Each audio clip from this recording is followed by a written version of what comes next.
ಬಾಂಧವರಿಗೆ ನಮಸ್ಕಾರ. ಇಷ್ಟೊತ್ತು ನಿಮಗೆ ಸವಿಸ್ತರವಾಗಿ ಈ ಒಂದು ಅಧಿಕ ಸಾಂದ್ರತೆಯ ಹತ್ತಿ ಬಗ್ಗೆ ಹೇಳಿದರು. ಈ ಮುಖ್ಯವಾಗಿ ಅಂದರೆ ಬದಲಾವಣೆ ಆಗ್ತಾ ಇರುತ್ತೆ, ಯಾಕಂದರೆ ನಮ್ಮ ವಾತಾವರಣಕ್ಕೆ ಅನುಗುಣವಾಗಿ ಮಣ್ಣಿನ ಒಂದು ಗುಣಲಕ್ಷಣಕ್ಕೆ ಅನುಗುಣವಾಗಿ ಕೃಷಿ ಪದ್ಧತಿಗಳು ಕೆಲವೊಂದು ಬದಲಾವಣೆ ಆಗ್ತಿರ್ತವೆ. ಈ ನಿಮಗೆಲ್ಲ ಮೊದಲು ಗೊತ್ತಿರ್ಬೋದು, ಹತ್ತಿ 160 ದಿನ ಅಂದರೆ 180 ದಿನ, ಒಂದು 6 ತಿಂಗಳವರೆಗೂ ಬರ್ತಿತ್ತು ಮೊದಲೆಲ್ಲ ಹತ್ತಿ. ಅಂದರೆ ಯುಗಾದಿ ಆದರೂ ಕೂಡ ಹತ್ತಿ ಬಿಡಿಸ್ತಿದ್ರಿ. ಆಮೇಲೆ ಒಂದೆರಡು ಪಿಕ್ಕಿಂಗ್ ಮಾಡಿ ನೀರು ಬಿಟ್ಟು ಮತ್ತೆ ಹೊಸ ಚಿಗುರು ಬಂದು ಮತ್ತೆ ಬಿತ್ತಿದ್ರಿ. ಆಮೇಲೆ ಹತ್ತಿ ಸಾಲುಗಳನ್ನು ತುಳಿತಿದ್ವಿ, ತಿರುಗಾಡಕ್ಕೆ ಆಗ್ತಿರ್ಲಿಲ್ಲ. ಅಂದ್ರೆ ಆವಾಗ ಈಗ ಯಾಕೆ ಚೇಂಜ್ ಆಗ್ತಿದೆ ಅಂದ್ರೆ ಮಣ್ಣಿನ ಗುಣಗಳು ಯಾವಾಗ ಹೆಂಗಿತ್ತು, ಸ್ವಲ್ಪ ಚೆನ್ನಾಗಿತ್ತು, ಗಿಡಗಳು ಬಹಳ ಬೆಳೀತಿದ್ವು ಅವಾಗ. ಆಮೇಲೆ ಪಿಂಕ್ ಬೋಲರ್ ಪ್ರಾಬ್ಲಮ್ ಸ್ಟಾರ್ಟ್ ಆಯ್ತು. ಅಂದ್ರೆ ಈ ಮಣ್ಣು ಚೇಂಜ್ ಆಯ್ತು, ನಮ್ಮ ಫಲವತ್ತತೆ ಕಳ್ಕೊಂಡು ಹೋಗ್ತಾ ಇದೆ ಮಣ್ಣು ಈಗ. ಆಮೇಲೆ ಹುಳಗಳ ಕಾಟ ಜಾಸ್ತಿ ಆಯ್ತು. ಅಂದ್ರೆ ಇವೆರಡನ್ನ ಏನಾದರೂ ಚೇಂಜ್ ಮಾಡ್ಬೇಕಂದ್ರೆ ಏನ್ ಮಾಡ್ಬೋದು? ಒಂದು, ಹತ್ತಿ ನೀವು ದೂರ ಹಾಕಿದ್ರೆ ಏನಾಗುತ್ತಂದ್ರೆ ಕೊಲ್ಲೆಗಳು ಜಾಸ್ತಿ ಬರ್ತಾವ, ಬಟ್ ಹೆಂಗಂಗೆ ಬೆಳೆದ್ ಬಿಡ್ತಾವ, ಒಂದು ಸಿಸ್ಟಮೆಟಿಕ್ ಇರಲ್ಲ. ಅವಾಗ ಏನಾಗುತ್ತೆ, ಚೆನ್ನಾಗಿ ಗಾಳಿ ಆಡಲ್ಲ, ಇಳುವರಿ ಕುಂಠಿತಾಗ ಪ್ರಾಬ್ಲಮ್ ಆಗುತ್ತೆ. ಆಮೇಲೆ ಮಣ್ಣಿನ ಗುಣನ ನೋಡ್ರಿ, ಈಗ ಇತ್ತೀಚೆಗೆ ಮೊನ್ನೆ ರಿಪೋರ್ಟಲ್ಲಿ ಬಂತು, ಅತಿ ಹೆಚ್ಚು ಸೌಳು ಮತ್ತು ಜೌಳು ಭೂಮಿ ಆದಂಥ ಜಿಲ್ಲೆ ಕರ್ನಾಟಕದಲ್ಲಿ ರಾಯಚೂರು ಜಿಲ್ಲೆ. ಸುಮಾರು 25,000 ಹೆಕ್ಟೇರಷ್ಟು ಭೂಮಿ ಏನಾಗ್ತಿದೆ ಅಂದರೆ ಫಲವತ್ತತೆನ ಕಳ್ಕೊಳ್ತಿದೆ. ಈಗ ಫಲವತ್ತತೆ ಕಳ್ಕೊಂಡಾಗ ನಾವೇನು ಮಾಡಬೇಕು? ಗಿಡ ಅಂತೂ ನಾವು ಎತ್ತರ ಬೆಳೆಸೋಕ್ಕಾಗಲ್ಲ, ಕೊಲ್ಲೆಗಳು ಜಾಸ್ತಿ ಮಾಡೋಕ್ಕಾಗಲ್ಲ. ಅವಾಗ ನಾವು ಏನು ಮಾಡ್ಬೋದು ಅಂದರೆ, ಕೊಲ್ಲೆಗಳು ಜಾಸ್ತಿ ಮಾಡ್ಲಿಕ್ಕೆ ಆಗದೇ ಇರತಕ್ಕಂಥ ಸಂದರ್ಭದಲ್ಲಿ ಗಿಡಗಳ ಸಂಖ್ಯೆನ ಜಾಸ್ತಿ ಮಾಡೋದು. ಅಂದರೆ ನಾವು ಮೊದಲು 90 ಸೆಂಟಿಮೀಟ್ರು, ಆಮೇಲೆ ಈ ಗಿಡಗಳ ನಡುವೆ 45 ಸೆಂಟಿಮೀಟ್ರು 30 ಸೆಂಟಿಮೀಟರ್ ತನಕ ಹಾಕ್ತಿದ್ವಿ. ಅದನ್ನ ಏನು ಮಾಡೋದು, ಸ್ವಲ್ಪ ನಾವು ಒಂದು 15 ಸೆಂಟಿಮೀಟ್ರಿಗೆ ಹಾಕೋದು. ಅಂದರೆ 90/15 ಸೆಂಟಿಮೀಟರ್ ಹಾಕಿದಾಗ ಸುಮಾರು ನಿಮ್ಗೆ ಒಂದು 30,000 ಗಿಡಗಳು ಬರ್ತವೆ ಒಂದು ಎಕರೆ ಪ್ರದೇಶದಲ್ಲಿ. ಅಂದರೆ ಗಿಡಗಳ ಸಂಖ್ಯೆ ಜಾಸ್ತಿ ಆಗಿರೋದು, ಯಾಕಂದ್ರೆ ಬೇರೆ ಕೂಡ ಚೆನ್ನಾಗಿ ಜಾಸ್ತಿ ಬೆಳೆಯಲ್ಲ. ಮೊದಲೆಲ್ಲ ಗಿಡಗಳು ಎತ್ತರ ಬೆಳೀತಿದ್ವು, ಯಾಕಂದ್ರೆ ಬೇರೆ ಚೆನ್ನಾಗಿ ಹೋಗ್ತಿದ್ವು, ಮಣ್ಣಿನ ಫಲವತ್ತತೆ ಚೆನ್ನಾಗಿತ್ತು, ತೇವಾಂಶ ಚೆನ್ನಾಗಿತ್ತು. ಈ ಸಂದರ್ಭದಲ್ಲಿ ಏನಾಗುತ್ತಂದ್ರೆ ಗಿಡಗಳ ಸಂಖ್ಯೆ ಜಾಸ್ತಿ ಆದಾಗ ಕೊಲ್ಲೆಗಳು ಜಾಸ್ತಿ ಬರಲಿಲ್ಲದ್ರ ಚಿಂತೆ ಇಲ್ಲ, ಇಳುವರಿ ಜಾಸ್ತಿ ಬರುತ್ತೆ. ನಿಮಗೆ ಒಂದು ಗಿಡಕ್ಕೆ 40 ಕಾಯಿ ಬರೋದನ್ನ ಇಲ್ಲಿ ನಿಮಗೆ ಒಂದು ಗಿಡಕ್ಕೆ ಒಂದು 20 ಕಾಯಿ ಬಂದರೂ ಸಾಕು, ಆ ನಮಗೆ ಕಂಪನ್ಸೇಟ್ ಆಗುತ್ತೆ. ಇದು ಒಂದು ಮುಖ್ಯ. ಆಮೇಲೆ 180ರಿಂದ 140, 150 ದಿನಕ್ಕೆ ಬಂತು ಅಂದ್ರೆ ಅವಧಿ ಕಡಿಮೆ ಆಯ್ತು. ಇತ್ತೀಚೆಗೆ ನಿಮ್ಗೆ ಗೊತ್ತಿರ್ಬೋದು ಇದ್ರ ಅಡ್ವಾಂಟೇಜ್ ಯಾಕೆ ಹೋಗ್ಬೇಕೀಗ, ಹೈ ಡೆನ್ಸಿಟಿ ಪ್ಲಾಂಟಿಂಗ್. ಆಗ್ಲೇ ಒಬ್ರು ಕೇಳ್ತಿದ್ರು, ಅಂದ್ರೆ ಇದೊಂದು ಪದ್ಧತಿ ಚೇಂಜ್ ಏನಂತ. ಎಸ್, ಇದೇನಂದ್ರೆ ನೀವು ಮಾಡ್ತಕ್ಕಂಥ ಪ್ರಾಕ್ಟೀಸ್ ಎಲ್ಲ ಇರುತ್ತೆ, ಸೇಮ್ ಇರುತ್ತೆ. ಪದ್ಧತಿ ಎಲ್ಲೆಲ್ಲಿ ಚೇಂಜ್ ಆಗುತ್ತೆ ಅಂದ್ರೆ, ನೀವು ಅಂತರ 90 ಸೆಂಟಿಮೀಟರ್ ಇಂದ ಗಿಡದಿಂದ ಗಿಡಕ್ಕೆ ಒಂದು 40 ಸೆಂಟಿಮೀಟರ್ 45 ಸೆಂಟಿಮೀಟರ್ ಆಗ್ತಿದ್ರಲ್ಲ, ಅದನ್ನ ಏನ್ ಮಾಡೋದಂದ್ರೆ 25 ಸೆಂಟಿಮೀಟರ್ಗೆ ಅಥವಾ 15 ಸೆಂಟಿಮೀಟರ್ಗೆ ನೀವು ಕಡಿಮೆ ಮಾಡಬೇಕು. ಅದು ಎದ್ರ ಮೇಲೆ ಡಿಪೆಂಡ್ ಅಂದ್ರೆ ನಿಮ್ಮ ಮಣ್ಣಿನ ಮೇಲೆ. ಭೀಮಣ್ಣ ಸರ್ ಆಗ್ಲೇ ಹೇಳಿದ್ರೆ, ನೀವು ಮಣ್ಣಿನ ಗುಣಧರ್ಮ ಏನಂದ್ರೆ ಅಂತರವನ್ನು ಕಡಿಮೆ ಮಾಡಿದ್ರಿ. ಇದು ಒಂದು ಪದ್ಧತಿ ಚೇಂಜ್. ಇನ್ನೊಂದು ಏನ್ ಪದ್ಧತಿ ಚೇಂಜ್ ಅಂದ್ರೆ, ಕೆಲವೊಂದು ಟೈಮ್ ಏನಾಗುತ್ತೆ, ಮಳೆ ಬರ್ದೇನೆ ಪ್ರಕೃತಿ ನಿಯಮವಾಗಿನೇ ಗಿಡ ಜಾಸ್ತಿ ಬೆಳೆಯಲ್ಲ, ಹೈಟ್, ಹೌದಾ? ಅವಾಗ ಏನು ಮಾಡ್ಬೇಕಾಗಿಲ್ಲ. ಚೆನ್ನಾಗಿ ಮಳೆ ಬಂತು, ಗಿಡ ಹೆಂಗ್ ಬೇಕಂಗೆ ಜಾಸ್ತಿ ಬೆಳೆಯಕತ್ತೆ ಅಂದ್ರೆ ಏನ್ ಮಾಡ್ಬೇಕಂದ್ರೆ ನಾವು ಮೆಪಿಕ್ಲರ್ ಕ್ಲೋರೈಡ್ ಚಮತ್ಕಾರ ಅಂತ ಹೇಳಿದ್ರಲ್ಲ, ಅದು 2 ಟೈಮು 1 ಲೀಟರ್ ನೀರಿಗೆ 1 ml ಹಾಕಿ ಸ್ಪ್ರೇ ಮಾಡ್ಬೇಕು. ಯಾಕೆ ಸ್ಪ್ರೇ ಮಾಡ್ಬೇಕಂದ್ರೆ ಗಿಡ ಜಾಸ್ತಿ ಹೈಟ್ ಬೆಳಿಬಾರ್ದು. ನಮಗೆ ಹೈಟ್ ಮುಖ್ಯ ಅಲ್ಲ, ಕೊಲ್ಲೆಗಳು ಜಾಸ್ತಿ ಮುಖ್ಯ. ಅವಾಗ ಏನಾಗುತ್ತೆ, ಇಳುವರಿ ಜಾಸ್ತಿ ಆಗುತ್ತೆ. ಇವೆರಡೇ ಪದ್ಧತಿಗಳು ಚೇಂಜ್ ಇರುತ್ತೆ, ಉಳಿಕಿದ್ದೆಲ್ಲನೂ ಸೇಮ್. ಮಣ್ಣಿನ ಗುಣಧರ್ಮಕ್ಕಾಗಿ ಅಂತರವನ್ನು ಕಾಪಾಡಿಕೊಳ್ಳೋದು ಮತ್ತೆ ಎತ್ತರ ಜಾಸ್ತಿ ಬೆಳೆದಂಗೆ ನೋಡ್ಕೊಳ್ಳೋದು, ಇವೆರಡು ಪದ್ಧತಿ ಬಿಟ್ಟರೆ ನೀವು ನಾರ್ಮಲ್ ಪ್ರಾಕ್ಟೀಸ್ ಹೆಂಗೆ ಮಾಡ್ತಾರಲ್ಲ ಅದೇ ಪ್ರಾಕ್ಟೀಸಲ್ಲೇ ಅಧಿಕ ಇಳುವರಿನ ಕೂಡ ತೆಗೆದುಕೊಳ್ಬೋದು ಅಂತ. ಆಮೇಲೆ ಈಗ ನಾವು ಒಬ್ಬರು ರೈತರು ಹೊಲಕ್ಕೆ ವಿಸಿಟ್ ಕೊಟ್ಟಿದ್ವಿ. ಅವ್ರು ಯಾವ ಥರ ಮಾಡಿದ್ರೆ ಅಂದರೆ, ಅವು ಫೋಟೋನು ತೋರಿಸ್ತೀನಿ ಈಗ ಇದಾವದ್ರಲ್ಲಿ. ಮೆಕನೈಸೇಷನ್ ಅಂತ ಹೇಳ್ತೀವಲ್ಲ ನಾವು, ಈಗ ನಿಮಗೆಲ್ಲ ಲೇಬರ್ ಶಾರ್ಟೇಜ್ ಭಾಳ ಇದೆ. ಯೂಶ್ವಲಿ ಎಲ್ಲರಿಗೂ ಈಗ ಹತ್ತಿ ಬೀಜ ಊರೋ ಟೈಮ್ನಾಗ ಕೂಲರ್ ಸಿಗಲ್ಲ, ಹೌದಾ? ಕಳೆ ತೆಗೆ ಕೂಲರ್ ಸಿಗಲ್ಲ, ಸ್ಪ್ರೇ ಮಾಡೋಕೆ ಕೂಲರ್ ಸಿಗಲ್ಲ. ಬಟ್ ಈಗ ಇತ್ತೀಚೆಗೆ ಹೆಂಗಾಗಿದೆ ಅಂದರೆ, ನಮ್ಮ ಭಾರತದಲ್ಲಿ ಹತ್ತಿ ಬಿಡಿಸೋದು ಬಿಟ್ಟರೆ ಉಳಿಕಿದ್ದೆಲ್ಲರೂ ಮೆಕನೈಸೇಷನ್ ಆಗಿದೆ. ಈಗ ಒಬ್ಬರು ವೆಂಕಟರೆಡ್ಡಿ ಅವರು ಫಾರ್ಮರ್ಗೆ ಹೋಗಿದ್ವಿ, ಅವ್ರು ಹತ್ತಿ ಊರೋದೊಂದು ಸಣ್ಣ ರೈತರಿಗೂ, ಯಾಕಂದರೆ ನಾವು ದೊಡ್ಡ ದೊಡ್ಡ ಮಷಿನ್ ಬಗ್ಗೆ ಹೇಳ್ತೀವಿ, ಬಟ್ ಕೆಲವೊಂದು ಟೈಮ್ ಸಣ್ಣ ರೈತರಿಗೆ ಏನಿರಲ್ಲ, ಅದಕ್ಕೊಂದು 6,000 ರೂಪಾಯಿದೊಂದು ಮಷಿನ್ ಅದು ಜಸ್ಟ್ ಹಿಂಗೆ ತಳ್ಕೊಂಡು ಹೋದ್ರೆ ಸಾಕು. ಒಬ್ಬ ಮನುಷ್ಯ, ಅವ್ರು ಪ್ರಾಕ್ಟಿಕಲ್ ಆಗಿದ್ರೆ ಒಬ್ಬ ಮನುಷ್ಯ 4 ಎಕರೆ ಬೀಜ ಒಂದೇ ದಿನಕ್ಕೆ ಹಾಕ್ಬೋದು. ಯಾವ ಥರ ಬಂತಂದರೆ, ಹತ್ತಿ ಊರ ಮಷಿನ್ ಬಂತು. ದೊಡ್ಡ ಫಾರ್ಮರ್ ಇದ್ರೆ ನಿಮೆಟಿಕ್ ಪ್ಲಾಂಟರ್ ಅಂತ ಬಂದಿದ್ದಾವೆ. ಸಣ್ಣ ಫಾರ್ಮರ್ ಇದ್ರೆ ಹತ್ತಿ ಬೀಜ ಹಿಂಗೆ ಕೈ ಹಿಡ್ಕೊಂಡು ಕೈ ಚಾಲಿತ ಹತ್ತಿ ನಾಟಿ ಮಾಡುವ ಯಂತ್ರಗಳು ಕೂಡ ಬಂದಿದ್ದಾವೆ. ಅದಾದಮೇಲೆ ನಿಮಗೆ ಗೊತ್ತಿರ್ಬೋದು, ಈಗ ಸ್ಪ್ರೇ ಕೂಡ, ಇಂಟರ್ ಕಲ್ಟಿವೇಶನ್ ಕೂಡ ಈಗ ಬರ್ತಾ. ನಾವು ಲೈವ್ ಎಕ್ಸಾಂಪಲ್, ಒಬ್ಬರು ಟ್ರ್ಯಾಕ್ಟರ್ ಏನಂದ್ರೆ, ಸಣ್ಣ ಟ್ರ್ಯಾಕ್ಟರಿಂದನೇ ಮಿಡ್ಲ್ ಒಂದಿಷ್ಟು ಗ್ಯಾಪ್ ಕೊಟ್ಟು 2 ಲೈನ್ನ ಏನು ಮಾಡ್ತಿದ್ದಾರೆ, ಕುಂಟೆ ಹೊಡಿತಿದ್ದಾರೆ ಮಿಡ್ಲಲ್ಲಿ. ಅಂದರೆ ಅಂತರ ಬೇಸಾಯ ಕೂಡ ನಾವು ಟ್ರ್ಯಾಕ್ಟರಿಂಗ್ ಚಾಲಿತದಿಂದ ಮಾಡ್ತೀವಿ. ಅದಾದಮೇಲೆ ಸ್ಪ್ರೇಯಿಂಗ್ ಕೂಡ ಈ ಇತ್ತೀಚೆಗಂತೂ ಮ್ಯಾನ್ಯುವಲ್ ಸ್ಪ್ರೇ ಮಾಡೋದಿಲ್ಲ, ಆಲ್ಮೋಸ್ಟ್ ಡ್ರೋನ್ ಸ್ಪ್ರೇಯರ್ ಬಂದಿದೆ, ಇಲ್ಲ ಟ್ರ್ಯಾಕ್ಟರ್ ಆಪರೇಟೆಡ್ ಸ್ಪ್ರೇಯರ್ ಕೂಡ ಬಂದಿದೆ. ನಮಗೆ ಪ್ರಾಬ್ಲಮ್ ಹತ್ತಿ ಬಿಡಿಸುವ ಯಂತ್ರ. ಈ ವರ್ಷ ಡೆಮೋ ಕೂಡ ಬರ್ಬೋದು ರಾಯಚೂರು ಜಿಲ್ಲೆಗೆ, ಹತ್ತಿ ಬಿಡಿಸುವ ಯಂತ್ರ ಕೂಡ ಬರ್ತಿದೆ. ಅದಾದ್ಮೇಲೆ ಇನ್ನೊಂದು ಇಂಪಾರ್ಟೆಂಟ್ ಅಂದರೆ, ಈಗ ನಾವೆಲ್ಲ ಇಳುವರಿ ಬಗ್ಗೆ ಮಾತಾಡಿದ್ವಿ, ಅಧಿಕ ಸಾಂದ್ರತೆ ಹತ್ತಿ ಪದ್ಧತಿ. ಈಗ ನಾವು ಒಬ್ಬರು ಒಂದು ಮನೆಯಲ್ಲಿ 10 ಜನಕ್ಕೆ ಊಟ ಹಾಕೋದಕ್ಕೂ 20 ಜನಕ್ಕೆ ಊಟ ಹಾಕೋದಕ್ಕೂ ಅದೇ ಊಟ ಕೊಟ್ಟರೆ ಏನಾಗುತ್ತೆ, ಕಡಿಮೆ ಬೀಳಕ್ಕೆ ಸ್ಟಾರ್ಟ್ ಆಗುತ್ತೆ. ಅದಕ್ಕೆ ಮುಂದಿನ ದಿನಮಾನಗಳಲ್ಲಿ ನಾವು ಏನು ಮಾಡ್ಬೇಕಂದ್ರೆ, ಸ್ವಲ್ಪ ಮಣ್ಣಿನ ಫಲವತ್ತತೆಗೆ ಕೂಡ ನಾವು ಗಮನ ಹರಿಸಬೇಕು. ನಮ್ಮ ಕೃಷಿ ವಿಜ್ಞಾನ ಕೇಂದ್ರದಿಂದ ಖೇತ್ ಬಚಾವೋ ಅಭಿಯಾನ ಅಂತ ಈಗ 1ನೇ ತಾರೀಕಿಂದ ಮಾಡ್ತಾ ಇದ್ದೀವಿ. ಅದರ ಮುಖ್ಯ ಉದ್ದೇಶ, ಭೂಮಿಯನ್ನು ಉಳಿಸಿದಾಗ ಮಾತ್ರ ನಾವು ಯಾವುದೇ ಪದ್ಧತಿಯಲ್ಲಿ ನಾವು ಯಶಸ್ಸು ಗಳಿಸ್ಬೋದು. ಏನು ಮಾಡ್ಬೋದು, ನೀವು ಹತ್ತಿಯಲ್ಲಿ ಏನು ಮಾಡ್ಬೋದು ಅಂದರೆ, ಹತ್ತಿನ ತೆಕ್ಕೊಂಡ ಮೇಲೆ ನೀವು ಸುಮಾರು 1 ಎಕರೆ ನಿಮಗೆ 3 ಟನ್ನಷ್ಟು ಕಟ್ಟಿಗೆ ಸಿಗುತ್ತೆ. ನಾವೇನು ಮಾಡಿದ್ದೀವಿ ಹೇಳ್ರಿ, ಆ ಕಟ್ಟಿಗೆನ ನಮಗೇನು ಗೊತ್ತು, ಹತ್ತಿಯಿಂದ ಲಾಭ ಬಂತು, 20 ಕ್ವಿಂಟಲ್ ಬಂತು ಇಂಟು 8,000 ರೂಪಾಯಿ, ಇಷ್ಟು ಲಾಭ ಬಂತು. ಹತ್ತಿ ಕಟ್ಟಿಗೆ ಅದು ಬೆಲೆ ಇಲ್ಲ, ಅದಕ್ಕೆ ಸುಟ್ಬಿಡ್ದು. ಯಾಕೆ ಅದಕ್ಕೆ ಹತ್ತಿ ಸುಡ್ರಿ ಆಗಲ್ಲ, ಯಾಕೆ ಅದು ಬೆಲೆ ಇದೆ, ಕಟ್ಟಿಗೆ ಬೆಲೆ ಕೊಡ್ತಿಲ್ಲ. ಅಂದ್ರೆ ನಮ್ದು ಏನಂದ್ರೆ ಕಲ್ಪನೆ ಚೇಂಜ್ ಆಗ್ಬೇಕು ನಮ್ದು. ಅಂದ್ರೆ ಹತ್ತಿ ಕಟ್ಟಿಗೆ ಕೂಡ ಅಷ್ಟೇ ಬೆಲೆ ಉಳ್ಳದು. ಯಾಕಂದ್ರೆ ನಾವು ಹಾಕಿದಂತ ಗೊಬ್ಬರ, ಭೂಮಿಯಲ್ಲಿ ಇರ್ತಕ್ಕಂಥ ಪೋಷಕಾಂಶಗಳು ಬರೀ ಹತ್ತಿ ಅಷ್ಟೇ ಇಟ್ಕೊಂಡಿರಲ್ಲ, ಕಟ್ಟಿಗೆಯಲ್ಲೂ ಕೂಡ ಇರುತ್ತೆ. ಅದನ್ನ ಏನ್ ಮಾಡ್ಬೇಕಂದ್ರೆ, ಈ ಮಷಿನ್ಗಳು ಬಂದಾವ, ಕಾಟನ್ ಸ್ರೆಡರ್ ಅಂತ ಬಂದದ, ಹತ್ತಿ ಕಟ್ಟಿಗೆನ ಪುಡಿ ಮಾಡುವ ಒಂದು ಯಂತ್ರ ಬಂದದ, ಮಲ್ಟಿ ಕ್ರಾಪ್ ಮಲ್ಚರ್ ಅಂತ ಬಂದವ. ಈ ಡೆಮೋ ಬರ್ತಿದಾವೆ. ಇನ್ನೊಂದು 1-2 ವರ್ಷಗಳು ನಾವು ಎಲ್ಲರೂ ಮನೆ ಅಂದ್ರೆ ಊರಲ್ಲಿ 1-2 ಇರ್ತಾವೆ. ಅದೇನ್ ಮಾಡುತ್ತಂದ್ರೆ, ಈಗ ನಿಮ್ಗೆ ಶಾರ್ಟ್ ಡ್ಯೂರೇಷನ್ ಹತ್ತಿ ಬಂತು, ಅಧಿಕ ಸಾಂದ್ರತೆ ಪದ್ಧತಿಯಲ್ಲಿ ನಿಮಗೆ ಬೇಗನೆ ಹತ್ತಿ ತಕೊಂಡ್ ಬಿಡ್ತೀರಿ. ಆಮೇಲೆ ಹಿಂಗಾರಿಗೆ ಕೆಲವೊಬ್ರು ನೀರು ಇರ್ತವೆ, ಅವಾಗ ಏನ್ ಮಾಡ್ಬೇಕು, ಈ ನಾರ್ಮಲ್ ಪ್ಲಾಂಟಿಂಗ್ ಅಲ್ಲಿ ನೀವು ಕ್ರಾಸ್ ಕುಂಟಿ ಹೊಡೆದು ಅದನ್ನ ಒಂದ್ ಕಡೆ ಹಾಕಿ ಸುಟ್ಟು ಇದು ಮಾಡಕ್ 15-20 ದಿನ ಬೇಕು. ಅವಾಗ ನಿಮಗೆ ಅವಧಿ ನೆಕ್ಸ್ಟ್ ಬೆಳೆ ಬೆಳೆಯಕ್ಕೆ ಆಗಲ್ಲ. ಅದಕ್ಕೆ ಏನ್ ಬಂದವ ಅಂದ್ರೆ, ಈಗ ಕಾಟನ್ ಸ್ರೆಡ್ರು, ಮಲ್ಟಿಕ್ರಾಪ್ ಮಲ್ಚರ್ ಅಂತ ಬಂದವು. ಕಾಟನ್ ಸ್ರೆಡ್ರ್ ಮಷಿನ್ ಏನ್ ಮಾಡುತ್ತೆ ಅಂದ್ರೆ, ಹತ್ತಿ ಬಿಡಿಸ್ಕೊಂಡ್ಮೇಲೆ ಅದನ್ನ ಏನ್ ಮಾಡುತ್ತೆ, ಹತ್ತಿ ಕಟ್ಟಿಗೆನ ಎಲ್ಲ ಪುಡಿ ಮಾಡಿ ಹಿಂದ್ಗಡೆ ಒಂದು ಕ್ರಾಸ್ ಕುಂತಿರುತ್ತೆ, ಅದೇನ್ ಮಾಡುತ್ತಾ, ಉಳಿದ ಕೌಲಿ ಇರುತ್ತಲ್ಲ ಕೆಳಗಡೆ, ಅದನ್ನ ಕಿತ್ತಿ ಹಾಕಿಬಿಡುತ್ತೆ. ನೀವು 2 ದಿನದಲ್ಲಿ ಮತ್ತೆ ನೆಕ್ಸ್ಟ್ ಬೆಳೆಯಿಂದ ಬೆಳೆಯಕ್ಕೆ ಭೂಮಿನ ರೆಡಿ ಮಾಡ್ಕೊಳ್ಬಹುದು. ಇಲ್ಲಿ ಏನಾಯ್ತು, ಒಂದು ಅಡ್ವಾಂಟೇಜು, ನಿಮ್ಮ 15 ದಿನದ ಅವಧಿ ಏನಾಯ್ತು 3 ದಿನಕ್ಕೆ ಬಂತು. ಆಮೇಲೆ ಏನು ಸುಡೋದು ಬೇಕಿಲ್ಲ, ಹತ್ತಿ ಹಾಕೋದು ಬೇಕಿಲ್ಲ, ಪುಡಿ ಮಾಡಿ ಭೂಮಿ ಮೇಲೆ ಹಾಕಿಬಿಡುತ್ತದೆ.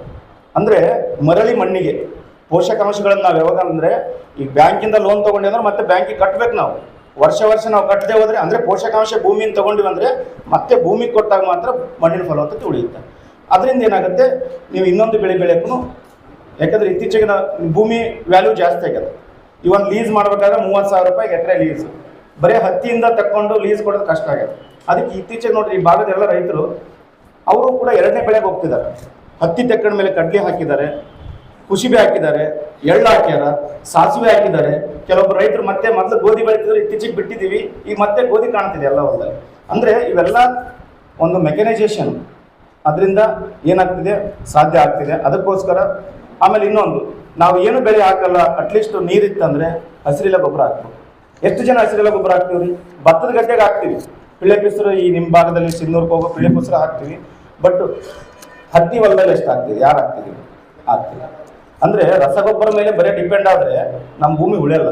ಅದಕ್ಕೋಸ್ಕರ ಹಸಿರೆಲೆ ಗೊಬ್ಬರನು ಸೆಣಬು ಅಂತ ಸಿಗುತ್ತೆ, ನಿಮ್ಗೆ ದೇಂಚೆ ಸಿಗುತ್ತೆ, ಪಿಳ್ಳೆ ಪಿಸರು ಏನಿರಲಿಲ್ಲ ಅಂದ್ರೆ ಅಲಸಂದಿ ತುಂಬಾ ಬಿಟ್ಟು ಒಂದು 40ರಿಂದ 50 ದಿನ ಆದ ತಕ್ಷಣ ಹೂವಾರ ಹಂತದಲ್ಲಿ ನೀವು ಮತ್ತೆ ಮಗುಚಿ ಹೊಡೆದ್ರೆ ಮುಂದಿನ ಬೆಳೆಗೆ ಹೆಲ್ಪ್ ಆಗುತ್ತೆ. ನಾವು ಬರೀ ಈ ವರ್ಷದಷ್ಟೇ ನೋಡಬಾರ್ದು, ಈ ವರ್ಷ ಹಾಕಿದೀವಿ ಇಷ್ಟು ಇಳುವರೆಲ್ಲ, ಈ ಮುಂದೆ 10 ವರ್ಷದ ಏನಾಗ್ಬೋದು ನಮ್ಮ ಭೂಮಿಯ ಪರಿಸ್ಥಿತಿ. ಅದಕ್ಕೋಸ್ಕರ ಇನ್ನೊಂದೇನಂದ್ರೆ, ಹತ್ತಿ ಊರಿನ ಮೇಲೆ 90 ಸೆಂಟಿಮೀಟರ್ ಒಳಗಡೆ ಜಾಗ ಇರುತ್ತಲ್ಲ, ಅವಾಗ ನೀವು ಅಲ್ಲಿನೂ ಕೂಡ ಒಂದು 2 ಲೈನು ಹಸಿರೆಲೆ ಗೊಬ್ಬರ ಬಿತ್ಬೋದು.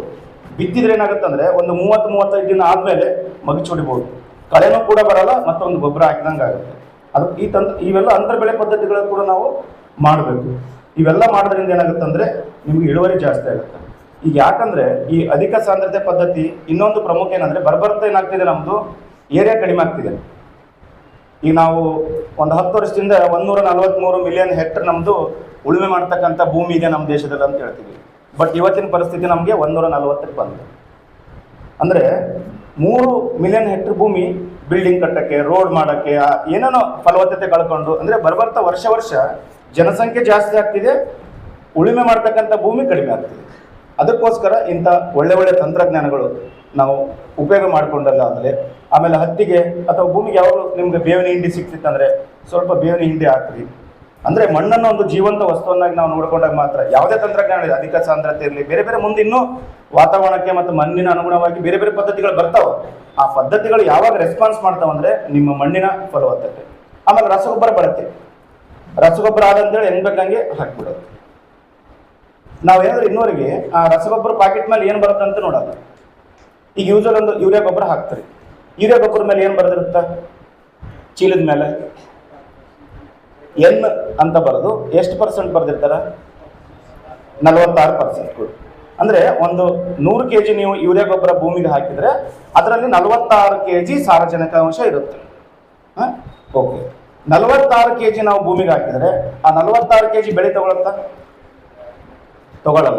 ಅಂದ್ರೆ 46 kgಯಲ್ಲಿ ನಿಮ್ಮದೊಂದು 10 kg ಏನಾಗುತ್ತೆ ಅಂದ್ರೆ ಬಿಸಿಲಿಗೆ ಗಾಳಿಗೆ ಏನಾಗುತ್ತೆ ಆವೇ ಹೋಗುತ್ತೆ. ನಾವು ಗೊಬ್ಬರ ಹಾಕೋದು ಗೊತ್ತು ಹೆಂಗಾಗ್ತೀವಿ ಅಂದ್ರೆ ಭೂಮಿ ಮೇಲೆ ಸ್ವಿಮ್ಮಿಂಗ್ ಚೆಲ್ಕೊಂತ ಹೋಗ್ಬಿಡ್ತೀವಿ. ಅಂದ್ರೆ ಮೆಥಡ್ ಆಫ್ ಅಪ್ಲಿಕೇಶನ್ ಕೂಡ ಫಾಲ್ಟ್ ಮಾಡ್ತಿದೀವಿ ನಾವು. ಮಣ್ಣಿನ ಜೊತೆ ತೇವಾಂಶ ಜೊತೆ ಚೆನ್ನಾಗಿ ಬೆರೆತಾಗ ಮಾತ್ರ ಬೇರೆಗೆ ಹೋಗುತ್ತೆ. ಈಗ ಮ್ಯಾಲ ಹಾಕಿದ್ರೆ ಬೇರೆಗೆ ಹೆಂಗೆ ಹೋಗುತ್ತೆ ಅದು? ಇಲ್ಲ.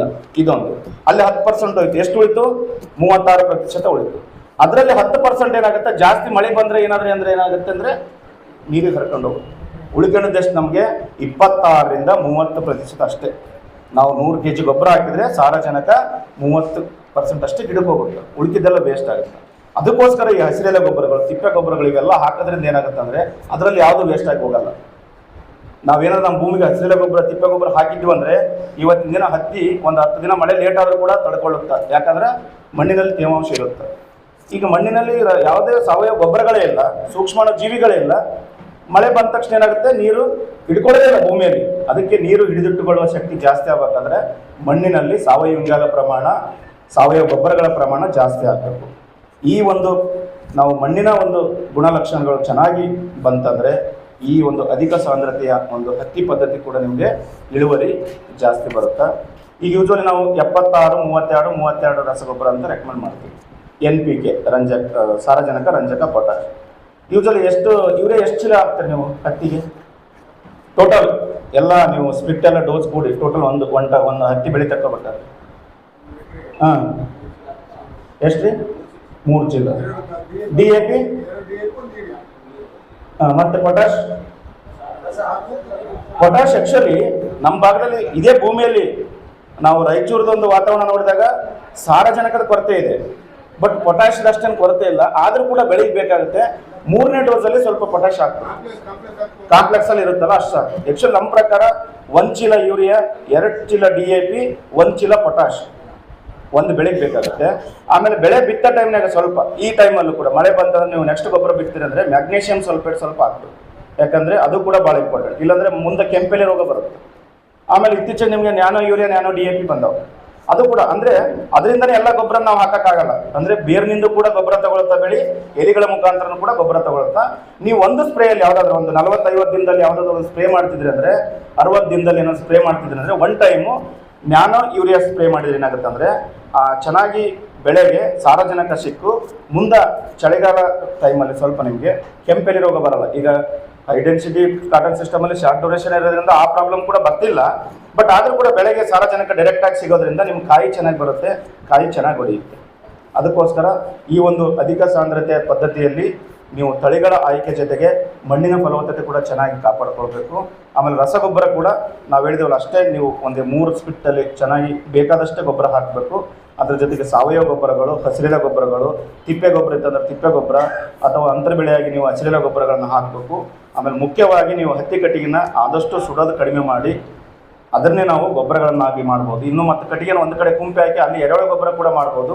ಆಮೇಲೆ ಇತ್ತೀಚೆಗೆ ಏನು ಬಂದವು, ಡಿಕಂಪೋಸರ್ ಅಂತ ಬಂದವು, ಲಿಕ್ವಿಡ್ ಡಿಕಂಪೋಸರ್, ಸಾಲಿಡ್ ಡಿಕಂಪೋಸರ್ಗಳು ಬಂದವು. ಅಂದರೆ ಒಂದು ಕಡೆ ಹಾಕಿಬಿಟ್ರೆ ಅಲ್ಲಿ ಒಂದು ಸ್ಪ್ರೇ ಸಿಗುತ್ತೆ ನಿಮಗೆ, ಅದು ನೀರಿನಲ್ಲಿ ಮಿಕ್ಸ್ ಮಾಡಿ ಸ್ಪ್ರೇ ಮಾಡಿಬಿಟ್ರೆ ಬೇಗ ಜಲ್ದಿ ಕೊಳತು ಗೊಬ್ಬರ ಆಗಿಬಿಡುತ್ತೆ. ತಿಪ್ಪೆ ಗೊಬ್ಬರ ಸಿಗ್ತಿಲ್ಲ, ದನಂದು ತರೋಕ್ಕಾಗಲ್ಲ, ಅಟ್ಲೀಸ್ಟ್ ಬೇರೆ ಗೊಬ್ಬರಗಳು ಬೇಕಲ್ಲ. ತಿಪ್ಪೆ ಗೊಬ್ಬರ ಬದಲಾಗಿ ಈ ಥರದ್ದು ನಾವು ಗೊಬ್ಬರಗಳನ್ನು ರೆಡಿ ಮಾಡಿ ಭೂಮಿಗೆ ಹಾಕಬೇಕು. ಆಮೇಲೆ ನಮ್ಮ ಯೂನಿವರ್ಸಿಟಿಯಲ್ಲಿ ನೀವು ಪಕ್ಕದಲ್ಲಿ ಯೂನಿವರ್ಸಿಟಿ ಇದೆ, ನೀವು ಅವಾಗ ಬರ್ತಿರ್ಬೇಕು. ಅಲ್ಲಿ ಸಾವಯವ ಕೃಷಿ ಸಂಶೋಧನಾ ಕೇಂದ್ರ ಇದೆ, ಕೃಷಿ ವಿಜ್ಞಾನ ಕೇಂದ್ರ ಇದೆ, ಆಮೇಲೆ ಕೃಷಿ ತಂತ್ರಜ್ಞಾನ ಸಂಸ್ಥೆ ಅಂತ ಅದನ್ನು ಕೂಡ ನಮ್ಮ ಯೂನಿವರ್ಸಿಟಿ ಪಕ್ಕದಲ್ಲಿದೆ. ವಿಜ್ಞಾನಿಗಳ ಹತ್ರ ಬಂದು ಟ್ರೈಕೋಡರ್ಮ ಅಂತ ಬಂದಿದೆ. ಅಕಸ್ಮಾತ್ ಒಣಗಟ್ಟಿದ್ದು ಬೆಳೆಗಳು ನಡ್ಯ ರೋಗ ಏನಾದರೂ ಬಂತಂದರೆ ಟ್ರೈಕೋಡರ್ಮ ಕೂಡ ಹಾಕ್ಬೋದು. ನೀವು ತಿಪ್ಪೆ ಗೊಬ್ಬರ ಹಾಕ್ತಿದ್ರಂದ್ರೆ ಅದ್ರ ಜೊತೆಗೆ ಟ್ರೈಕೋಡರ್ಮ ಮಿಕ್ಸ್ ಮಾಡಿ ಕೂಡ ನೀವು ಹಾಕೋದ್ರಿಂದ ಏನಾಗುತ್ತೆ ಅಂದರೆ ಮಣ್ಣಿನಲ್ಲಿ ಒಳ್ಳೆಯ ಸೂಕ್ಷ್ಮಾಣುಜೀವಿಗಳು ಜಾಸ್ತಿ ಆಗ್ತವೆ. ಮಣ್ಣಿನಲ್ಲಿ ಎಲ್ಲ ಸೂಕ್ಷ್ಮಾಣುಜೀವಿ ಇರ್ತಾವೆ, ಒಳ್ಳೆಯವು ಇರ್ತಾವೆ, ಕೆಟ್ಟವು ಇರ್ತವೆ. ನಾವು ಆದಷ್ಟು ಒಳ್ಳೆಯ ಸೂಕ್ಷ್ಮಾಣುಜೀವಿಗಳನ್ನು ಬೆಳೆಸಬೇಕು. ಬಟ್ ಬರೀ ನಾವು ಹಾಕೋದ್ರಾಗಲ್ಲ, ಸಾವಯವ ಗೊಬ್ಬರ ಇದ್ದಾಗ ಮಾತ್ರ ಆ ಸೂಕ್ಷ್ಮಾಣುಜೀವಿಗಳು ಬರುತ್ತವೆ. ಅದಕ್ಕೆ ಇಷ್ಟೇ ಹೇಳೋದು, ನಾವು ಮಣ್ಣನ್ನು ಒಂದು ಜೀವಂತ ವಸ್ತುವಾಗಿ ಪರಿಗಣಿಸಬೇಕು. ಯಾಕಂದ್ರೆ ಹೇಳ್ತೀವಲ್ಲ, ಮನುಷ್ಯ ಸತ್ತರೆ ಮಣ್ಣಿಗೆ ಹೋಗ್ತೀವಿ, ಮಣ್ಣು ಸತ್ತರೆ ನಾವೆಲ್ಲಿಗೆ ಹೋಗ್ತೀವಿ ಅಂತ. ಅದಕ್ಕೆ ಮಣ್ಣಿನ ಫಲವತ್ತತೆ ಕಾಪಾಡಿಕೊಂಡು ಈ ಅಧಿಕ ಸಾಂದ್ರತೆಯಲ್ಲಿ ಹತ್ತಿಯಲ್ಲಿ ನೀವು ಇನ್ನೂ ಮುಂದೆ ಯಶಸ್ವಿ ಕಾಣ್ರಿ.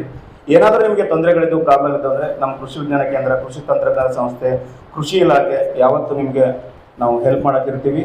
ಇಷ್ಟು ಹೇಳ್ತಾ ಈ ಒಂದು ಕಾರ್ಯಕ್ರಮದಲ್ಲಿ ಅಧಿಕ ಸಾಂದ್ರತೆಯ ಹತ್ತಿಯ ಬಗ್ಗೆ ಮಾತನಾಡಲು ಅನುಕೂಲ ಮಾಡಿಕೊಟ್ಟಂಥ ಕೃಷಿ ಇಲಾಖೆ ಮಾನ್ವಿಗೂ ಹಾಗೂ ಎಲ್ಲ ರೈತ ಬಾಂಧವರಿಗೂ ನಮಸ್ಕಾರ.